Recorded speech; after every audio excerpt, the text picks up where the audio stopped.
நீங்கள் பார்த்து கொண்டிருப்பது உங்கள் ஜாஷ்வா டிவி. சகல ஜனங்களுக்கும் நற்செய்தி.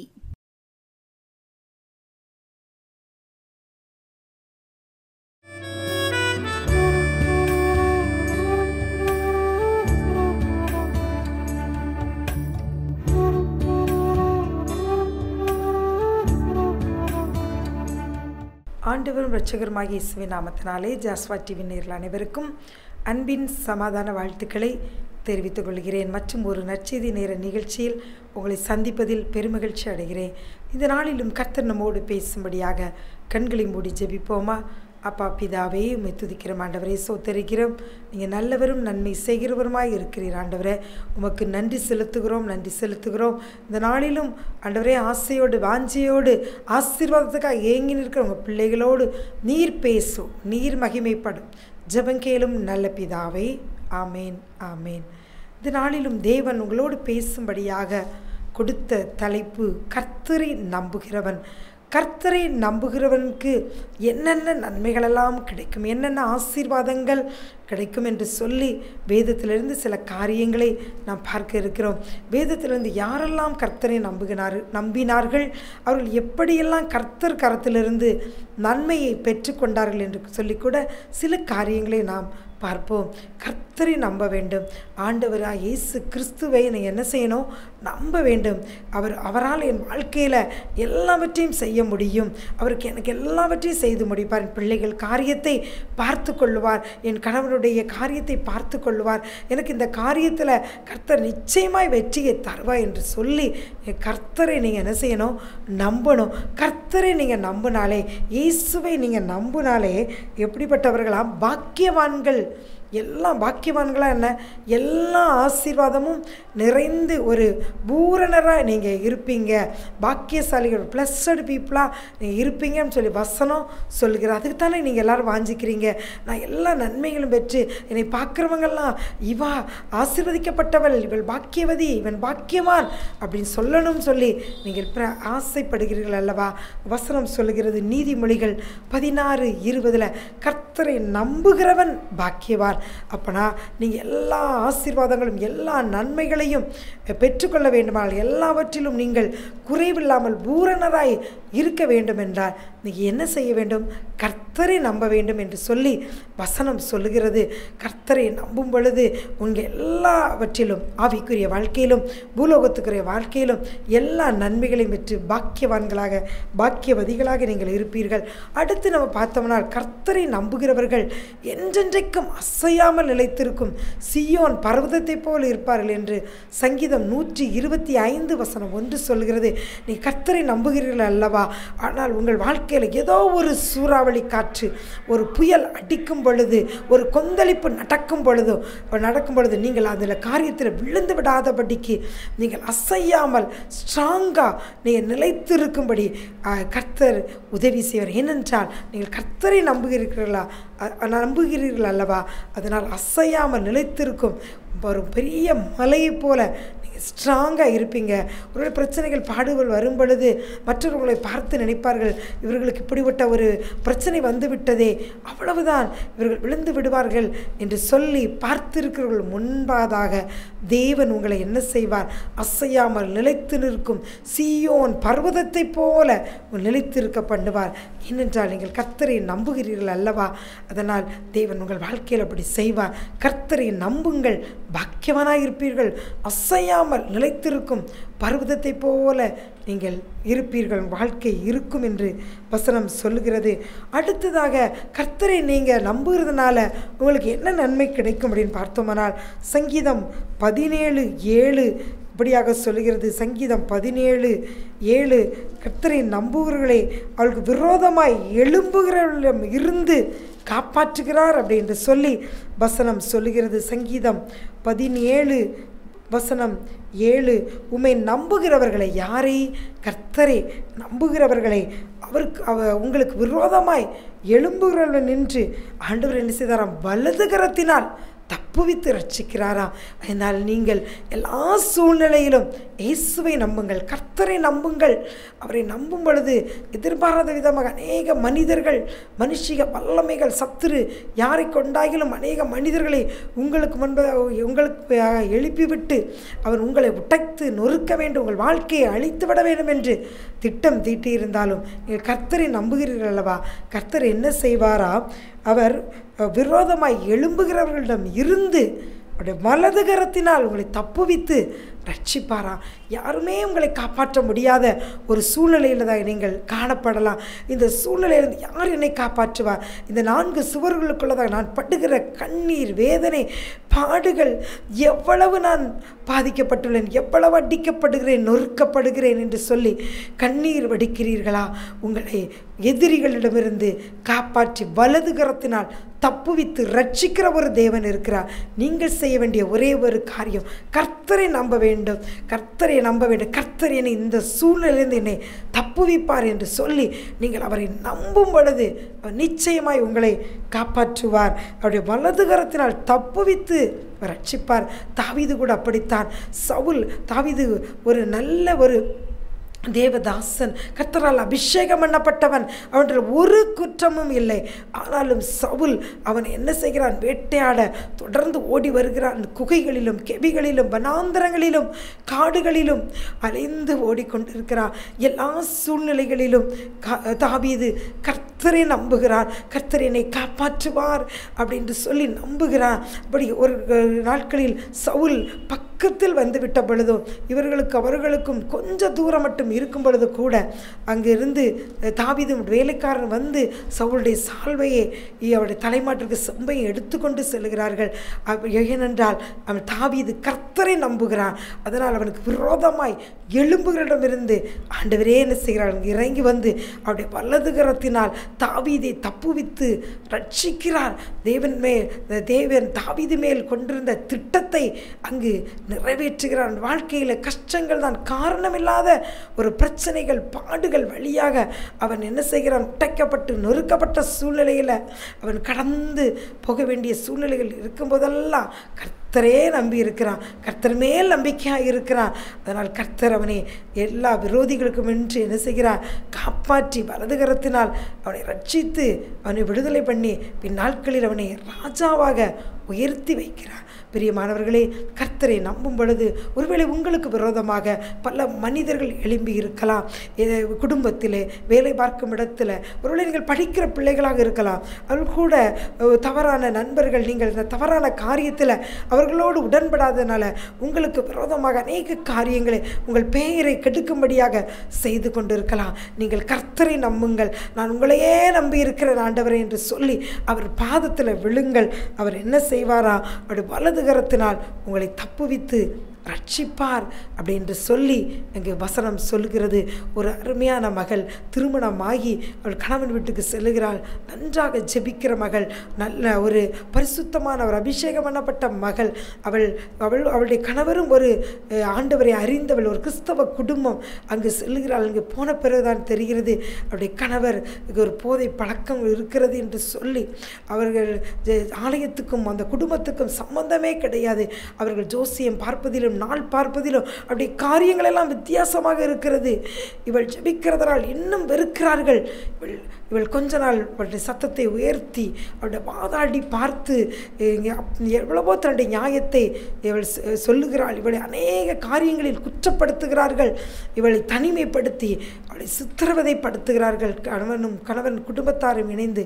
அப்பொழுதெல்லாம் அது பிறந்ததாக ஆவியானவள் கற்றுக் கொடுக்கிறார். நீ இவளிடம் போராடாதே, இவளுக்கு பின்பதாக இருக்கிற ஆவிகளை அழித்து நீ ஜெபி என்று சொல்லும் பொழுது அநேக காரியங்களில் அவள் குற்றம் சாட்டும் பொழுது இவள் அந்த இடத்தில் அமைதியாக இருந்து, என் தகப்பனே, நீர் தான் என் தகப்பன், நீர் வாரும், நீ இறங்கி வந்து இதை கேளும் அப்படி என்று சொல்லி, நீ இப்பொழுதே வாரும் அப்படி என்று சொல்லி அவள் அப்படியே ஆண்டவரை பார்த்து தன்னுடைய முறையீடுதல்கள், விண்ணப்பங்களை சொல்லிக்கொண்டே இருப்பாள் மனதுக்குள். எந்த ஒரு காரியத்தை குறித்து அவளுடைய வாதாடாதபடி அவள் அமைதியாக சென்று விடுவாளாம். இப்படியாக அவள் அநேக காலங்கள் அந்த பாதையில் கடந்து செல்கிறாள். ஆனால் எல்லா சூழ்நிலையிலும் என்ன சொன்னாலும் அதை உடனே ஆண்டவருக்கு தெரியப்படுத்துவாளாம். ஆண்டவர் நீங்கள் இருக்கிறீங்கப்பா, பாருங்கப்பா, இப்படி பேசுகிறான், உங்கள் பிள்ளை அல்லவா, இப்படி என்னை பேசுகிறான், நீர் கேளும், என் தகப்பன் அல்லவா, நீர் கேளும், நீர் என் தாய் அல்லவா, நீர் கேளும் அப்படின்னு சொல்லி அவள் ஆண்டவரிடம் சொல்லிக்கொண்டே இருப்பாளாம். ஒரு நாள் வந்தது, தேவன் அவன் கணவரை தொட்டார், ரட்சித்தார். அப்படி பின்பதாக அவளுடைய வாழ்க்கையில் படிப்படியாக அவருடைய கணவரின் அன்பு அவளுக்கு கிடைத்தது. அவருடைய குடும்பத்தில் இருக்க எல்லா காரியங்களும் அங்கு சரி செய்யப்பட்டது. இவளுக்கு விரோதமாக எழும்பி கொந்தளித்து பேசுகிறவர்கள் அத்தனை பேரும் அமைதியானார்கள். இன்றைக்கும் அவள் கணவன், மனைவி, குடும்பமாக அவள் சந்தோஷமாக இருக்கும்படியான கர்த்தர் ஒரு பெரிய பாக்கியத்தை கொடுத்திருக்கிறார். கர்த்தரை நம்புகிறவர்களுக்கு அவருடைய விரோதமாய் எழும்புகளிலிருந்து தப்பித்து ரட்சிக்க வல்லமை உடையவர். வல்லதுகரத்தினால் அவர் மாத்திரமே அந்த காரியத்தை செய்ய முடியும். இந்த சகோதரி அவள் நண்பர்களுடைய அவளுடைய தாய் தகப்பனிடமோ இல்லை யாரிடமோ அவள் சொல்லவில்லை. சொல்லியிருந்தால் அவள் குடும்பம் என்றோ அது சின்ன பின்னமாக சிதறி போயிருக்கும், பிரிவினை ஏற்பட்டிருக்கும். அவள் கர்த்தரை நம்பி கர்த்தரிடத்தில் முறையிட்டாள். கர்த்தர் வலதுகரத்தினால் அவளை தப்புவித்து ரட்சித்தார். ஒருவேளை நீங்களும் இப்படிப்பட்ட பாதையின் வழியாக கடந்து சென்று கொண்டு இருக்கிறீர்களா? எனக்கு நியாயமே கிடைக்கவில்லை, என் மேல் அநியாயமாய் குற்றம் சாட்டுகிறார்கள், என்னை கேலி பண்ணுகிறார்கள், எனக்கு நான் செய்கிறதற்கு ஆனால் ஒரு அங்கீகாரம் கிடைக்கவில்லை என்று சொல்லி அங்கலாய்த்து புலம்பி அழுகிறீர்களா? கர்த்தரை நம்புங்கள். அவர் உங்களை விரோதிக்கிற எதிரிகளிலிருந்து தப்புவித்து உங்களை ரட்சிக்க அவர் வல்லமை உடையவராக இருக்கிறார். கர்த்தரை நம்புகிறீர்களே, நீங்கள் பாக்கியவான்கள். எனக்கு அது இல்லை, இது இல்லை, ஐயோ நானெல்லாம் என்ன வெறுமையானவள், ஒன்றுக்கும் உதவாதவள் என்று சொல்லி உங்களை நீங்களே தாழ்த்திக் கொள்ளாதீர்கள். அந்த எண்ணத்தை உங்கள் சிந்தையில் போடுவது எதிரியாகிய சத்துரு. அவன்தான் நீ ஒன்றுமில்லாதவள், ஒன்றுக்கும் உதவாதவள், வெறுமையானவள், ஒன்றுமில்லாதவள் அப்படின்னு சொல்லி உங்களை அப்படியாக அவன் உங்களை ஏளனப்படுத்தி பேசிக்கொண்டே இருப்ப சிந்தனையில் அந்த அப்படிப்பட்ட வார்த்தைகளால் நிரப்பி உள்ளார். அதை நீங்கள் இப்பொழுதே வேரோட பிடுங்கி எறியுங்கள். நீங்கள் இந்த வசனத்தை சொல்லி உங்கள் சிந்தையை ஆக்கிரமித்திருக்க அந்த இருளை நீங்கள் அகற்றுங்கள் என்று ஆண்டவர் உங்களுக்கு ஒரு ஆலோசனை கொடுக்கிறார். கர்த்தரை நம்புகிறேன், நான் பாக்கியவான். கர்த்தரை அடுத்ததாக வசனம் சொல்லுகிறது, கர்த்தரை நம்புகிறவன் செழிப்பான் அப்படின்னு சொல்லுகிறது. நீங்கள் கர்த்தரை நம்புகிறீர்கள் அல்லவா? நான் செழித்திருப்பேன், எல்லா காரியங்களிலும் நான் ஆசீர்வாதமாய் இருப்பேன். இந்த வசனத்தை அறிக்கையிட நீங்கள் தேவன் உங்கள் வாழ்க்கையில் இல்லாதவைகளெல்லாம் சிருஷ்டித்து உங்கள் வாழ்க்கையை ஒரு பெரிய ஆசீர்வாதமான காரியமாக மாற்றுவார். கர்த்தரை நம்புகிறவர் செழிப்பான். நீதிமொழிகள் 28 வசனம் 25 பின்பகுதி சொல்லுகிறது, கர்த்தரை நம்புகிறவனோ செழிப்பான் என்று சொல்லுகிறது.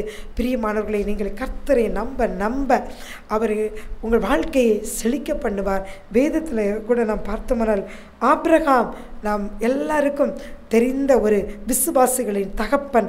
அவர் அங்கே ஆதியாகமம் 12வது அதிகாரத்தில் ஆண்டவர் சொல்லுகிறார், நீ எழுந்து நான் காண்பிக்கும் தேசத்துக்கு போ, உன்னை பெரிய ஜாதியாக்குவேன், நீ ஆசீர்வாதமாய் இருப்பேன் என்று சொல்லுகிறார். அந்த வார்த்தைக்கு கீழ்ப்படிந்து கர்த்தரை நம்பி அவர் என்ன செய்கிறார்? போகிற இடம் எங்கது, அங்கே நமக்கு எல்லா காரியங்களும் நடக்குமா என்ன எதுவுமே அவருக்கு தெரியாது. ஆனாலும் அவர் மனைவியை அழைத்து கொண்டு அவருடைய சகோதரன் மகனோடு நம்பி கர்த்தரை நம்பி அவர் கடந்து போகிறார். போனதுனால ஆதியாகமம் 13 வசனம் 6 இப்படியாக சொல்லுகிறது, அவர்கள் ஒருமித்து குடியிருக்க, யாரெல்லாம்? லோத்துவும் ஆபிரகாமும் குடியிருக்க அந்த பூமி அவர்களை தாங்கக்கூடாது இருந்தது. அவருடைய ஆஸ்தி மிகுதியாயிருந்தபடியால் பூமி தாங்கக்கூடாத அளவுக்கு ஆபிரகாமுடைய ஆசீர்வாதம், லோத்தனுடைய ஆசீர்வாதம் அவ்வளவு அங்கு பெருகி இருக்கிறது. ஏனென்றால் அவன் கர்த்தர் சொன்னார், நீ இந்த தேசத்தை விட்டு போ, நான் உனக்கு காண்பிக்க தேசத்துக்கு போ. கர்த்தரை நம்பி அவன் கடந்து வருகிறார். அவர் சொல்லுகிறார், நீ ஆசீர்வாதமாய் இருப்பாய். அந்த வார்த்தையை நம்பி அங்கு ஆபிரகாம் கடந்து வருவதனால பூமி தாங்கக்கூடாத அளவுக்கு அவனுக்கு ஆசீர்வாதம் உண்டாகிறது. அடுத்ததாக நாம் பார்த்தோமானால் அதே ஆதியாகமம் 24:35 எலியேசர் ஈசாக்குக்கு பெண் தேடி அங்கே ரெபேக்காள் வீட்டில் போய் அங்கே சொல்லுகிறார். ஆதியாகமம் 24:35 கர்த்தர் என் எஜமானை மிகவும் ஆசீர்வதித்திருக்கிறார், அவர் சீமானாய் இருக்கிறார் அப்படின்று அங்கு சொல்லுகிறார். வசனம் 36 அவர் தமக்கு உண்டான யாவையும் அவர் குமாரனாய் ஈசாக்கு கொடுத்திருக்கிறார் அப்படின்னு சொல்லுகிறார். கர்த்தர் அந்த வேலைக்காரர் அங்கே சாட்சி சொல்லுகிறார், கர்த்தரை நம்பி இருக்கிற எஜமானே கர்த்தர் என்ன செய்திருக்கிறாரா, மிகவும் ஆசீர்வதித்திருக்கிறார். அந்த வார்த்தையை குறிப்பிட்டு அங்கே சொல்லுகிறார், அவர் சீமானாய் இருக்கிறார். அவ்வளவு பெரிய செழிப்பு ஆசீர்வாதம் ஆபிரகாமுடைய வாழ்க்கையில் உண்டாயிருக்கிறது. இன்றைக்கும் புறஜாதிகளாக நம்மை கூட ஆண்டவர் தெரிந்து கொண்டு இந்த ஆபிரகாமின் ஆசீர்வாதங்கள் எல்லாம் நமக்கு கிடைக்கும்படியாக ஆண்டவர் கிருபை செய்திருக்கிறார். ஏன் அந்த ஆபிரகாம் கர்த்தரை நம்பினான். கர்த்தரை நம்பினதுனால அவனுடைய வாழ்க்கையில் செழிப்பு, அவன் சந்ததி எல்லாம் அது கடற்கரை மணலத்தை போல பெருக்கம். ஆபிரகாமுடைய ஆசீர்வாதம் இன்றைக்கும் தலைமுறை தலைமுறையாக அது சந்ததிகளுக்குள்ள எல்லாம் அப்படி கடந்து வந்து கொண்டே இருக்கிறது. ஆபிரகாமின் தேவனை நீங்களும் நம்பும் பொழுது உங்கள் வாழ்க்கையும் செழிப்பாக மாறும். அடுத்ததாக ஒரு வசனம் சொல்லுகிறது, கர்த்தரை நம்புகிறவனோ உயர்ந்த அடைக்கலத்தில் வைக்கப்படுவான் என்று சொல்லி நீதிமொழிகள் 29:25 பின்பகுதி சொல்லுகிறது, கர்த்தரை நம்புகிறவனோ உயர்ந்த அடைக்கலத்தில் வைக்கப்படுவான் என்று சொல்லுகிறது.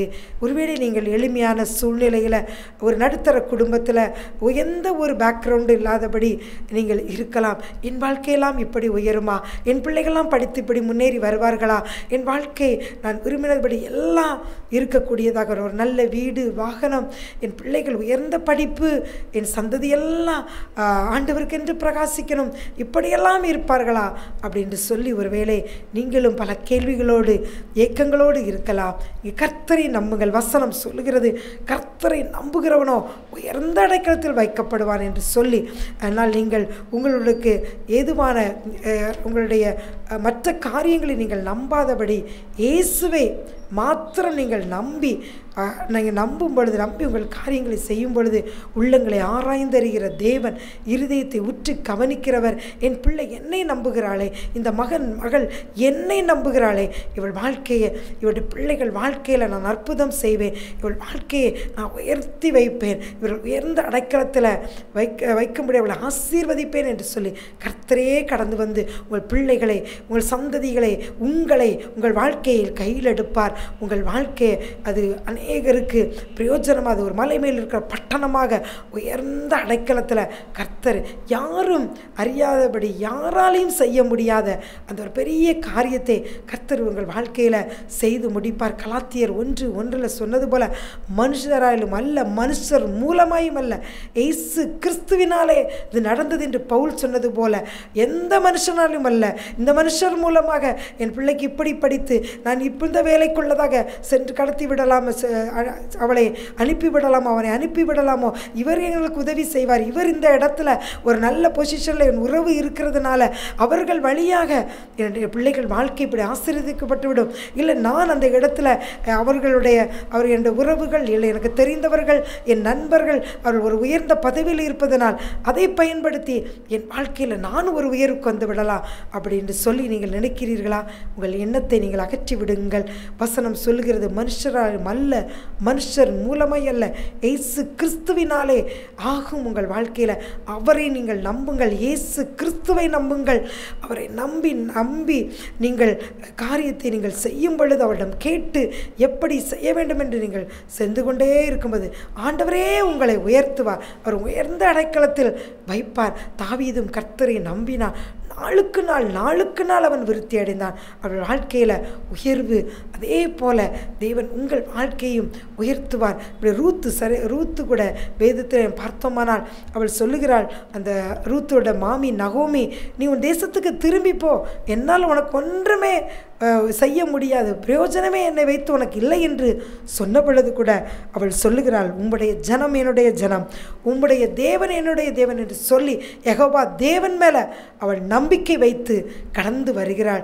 மாமியோட போவாஸ் வயல்நிலைக்கு சரியாக அவள் அழைத்து செல்லப்படுகிறாள். அங்கு முதலாவது அவள் வயல்வெளியில் பொறுக்கிறவர்களாக தான் காணப்படுகிறாள். அந்த போவாஸ் கண்களில் தயவு கிடைக்கிறது. பின்பதாக அவனுடைய அந்த வயல்வெளிக்கு அவள் எஜமானியாக உயர்த்தப்படுகிறாள். இயேசு மத்தேயு 1 பார்த்தோமானால் இயேசு கிறிஸ்துவின் வம்சவழி பட்டியலில் அந்த சபிக்கப்பட்ட பெண்ணாகிய அந்த ரூத்தின் பெயரும் அங்கு இடம்பெறுகிறது. உயர்ந்த அடைக்கலத்தில் வைக்கப்படுகிறாள். பிரியமானவர்களே, நீங்களும் அந்த ரூத்தை போல உம்முடைய தேவன் என்னுடைய தேவன், நீர்தான் எனக்கு, யார் இருந்தால் இல்லாவிட்டாலும், எது இருக்கிறதோ இல்லையோ, யார் என்னை நேசித்தாலும் நேசிக்காவிட்டாலும் பரவாயில்லை, எனக்கு நீங்கள் மாத்திரம் போதும், உங்களை நான் நம்புகிறேன். இந்த காரியத்தில், இந்த படிப்பு, என்னுடைய பிள்ளை படிப்பில், இல்லை என்னுடைய படிப்பில், என்னுடைய தொழிலில், இந்த காரியங்களில் நான் உங்களையே நம்பி இருக்கிறேன் ஏசப்பா, உம்மை நம்புகிற நான் பாக்கியவான், நான் உம்மை நம்பி இருக்கிறேன் என்று சொல்லும் பொழுது வசனத்தின்படி கர்த்தர் உங்களை உயர்ந்த அடைக்கலத்திலே வைப்பார். பிரியமானவர்களே, அதே போல தான் ஒரு அருமையான குடும்பம், அது ஒரு எளிமையான குடும்பம். அங்கு பிள்ளைகள், அந்த தாய் தகப்பனுக்கு 3 பிள்ளைகள். அந்த கடைசி ஆண்மகன் ஒரு கல்லூரி படிப்பை படிக்கிறான். அடுத்து பெண்டதாக பார்த்தால் வேலைக்கு பல இடங்களில் அலைந்து செல்லும் பொழுது இந்த படிப்புக்கெல்லாம் வேலைக்கான சாத்தியமே இல்லை, இதற்கு வேலை இல்லை என்று சொல்லி அவர்கள் தள்ளி விடுகிறார்கள். ஒரு வருடமாக அந்த மகன் பல வேலைகளுக்கு, ஒரு சின்ன வேலை கிடைத்தாலும் பரவாயில்லை, ஒரு தகப்பன் சொல்லுகிறார், ஒரு 2000 ரூபாய் சம்பளத்துக்குனாலும் நீ போகினாலும் பரவாயில்லை மகனே, நீ முயற்சியை கைவிடாதே போ என்று சொல்லி பெற்றோர் இவனுக்கு பணத்தை கொடுத்து அவனை உற்சாகப்படுத்தி, போ, கர்த்தர் உன் காரியத்தை வாய்க்க பண்ணுவார் என்று சொல்லுகிறார்கள்.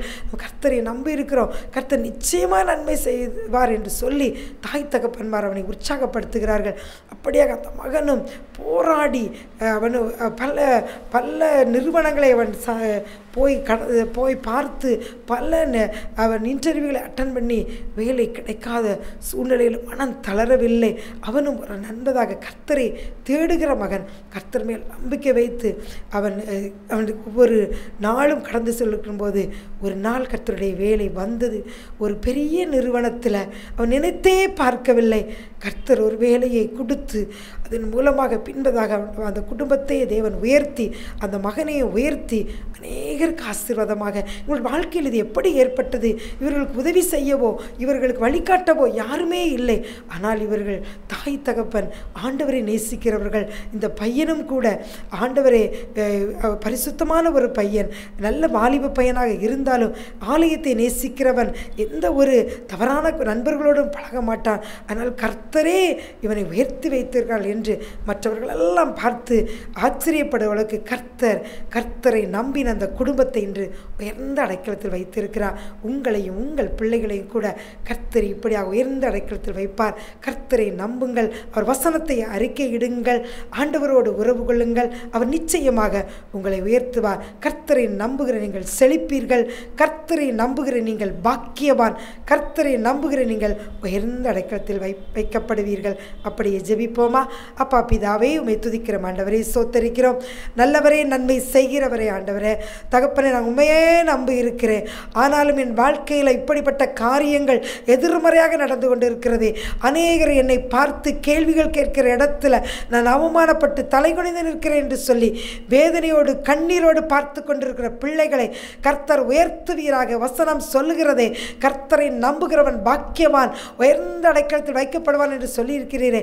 பிள்ளைகளின் கண்ணீரை துடைத்து ஒவ்வொருவரை உயர்ந்த அடைக்கலத்தில் வைப்பீராக. உம்மை நம்புகிற அந்த பிள்ளைகளை செழிக்க பண்ணுவீராக.